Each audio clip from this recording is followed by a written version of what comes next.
I was always the kid in school who drew all the time. It's almost like I could do drawing or art better than I could do biology. So I did art. I did the kind of usual thing where I was at school, foundation course, art college. There was no gap year, no nothing like that. I worked out I'd been at school since I was 5 and I was in my early 20s. So I decided to leave and life took over and I got work and a job. It was only in about 2001 that I was asked by a friend who was a student colleague of mine from my undergraduate days. We were talking about a show he was curating and I was saying, well, if I was involved, I'd do this. And he said, well, why don't you? So I did, and it went down okay. And then I thought about it. Suddenly that idea that I might be an artist again came back. And now I feel like I'm kind of doing something. But it's quite fragile. The work that I make is quite deliberately unexpressive. It's not gestural, it's not riddled with an angst or a difficulty or a working out some kind of psychological issue. What I do is do work. And I think if you do the work and you keep doing the work, stuff happens.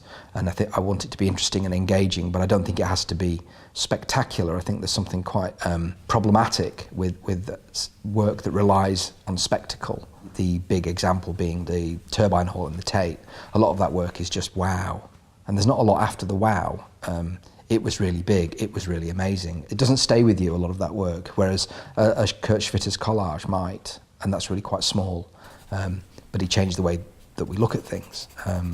So I'm kind of more interested in that kind of applying in a boring way, in a funny sort of way, labour applied to something, and then it becomes something. There were a few people at the beginning of the year were doing these 365 projects. I know there's a guy I know who's doing paintings every day, and another person I know is retweeting her 1981 diary. So I became interested in this idea, what happens if you do the same thing every day? What happens if you have an engagement with a project that's long-winded? If I just do something and keep doing it, something will happen.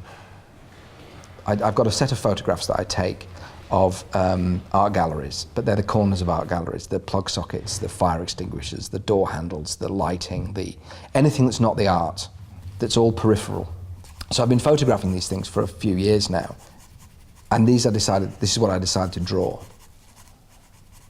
I'm approaching the halfway mark, and a few things have happened. My drawing has got better. I'm now a better draftsman than I was. I can work more quickly, and I've got a wider vocabulary of techniques.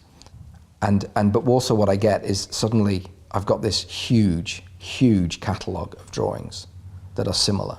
They're all the same size, they're all made the same way. And shown together, they pack a different punch from a sketchbook full of drawings. So that's the project, and it's really becoming a thing in itself. And by doing it every day and thinking about it most days, it really does gain a momentum and have a life of its own.